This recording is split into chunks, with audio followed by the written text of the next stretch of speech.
হ্যাঁ, ঘুরতে যাবো, ঘুরতে যাবো। দাদু ঘুরতে নিয়ে যায় না, শুধু মুখেই বলে। আচ্ছা, আচ্ছা, যাবো, যাবো। হ্যাঁ তুমি যাবা, তুমি যাবা। হ্যাঁ, হ্যাঁ, হ্যাঁ, হ্যাঁ। তুমি যাবা, তুমি যাবা না?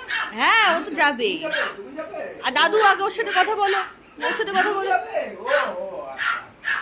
ও, না, না, তোমাকেও নেবো, তোমাকেও নেবো। ও, তুমিও যাবে? তুমি তো বাবা। তুমি যাবে? ও, তুমিও যাবে? তুমি তো মা। এই অলি, তোর বাচ্চা কাছে ঢোক যা। হ্যাঁ, হ্যাঁ, সবাই যাবে, সবাই যাবে। হ্যাঁ, হ্যাঁ হ্যাঁ হ্যাঁ, সবাই লরি যাবে। নিয়ে আসবো, সবাইকে তুলবো। হ্যাঁ, ও, একটা গাড়িতে তো ধরবে না। ও, এ পেচি, এদিকে তাকা তো পেচি। এ পেচি, সবাইকে হাই বলে দাও। বেশি যাবে না ঘুরতে। না কেন? পেচি আমার বাচ্চা দিয়েছে এবার 4টে, ও যাবে ঘুরতে। অলি, অলি, তুমি যাবে না? তুমি অলি তো তোমার পাঁচটা 5টা, দিয়েছো। তুমি তো 5টা দিয়েছো। পাঁচটা দিয়েছো। ওলে বাবা, ওলে বাবা। আমার অলি 5টা দিয়েছে এবার। ও, আদি, তুমি যাবে না?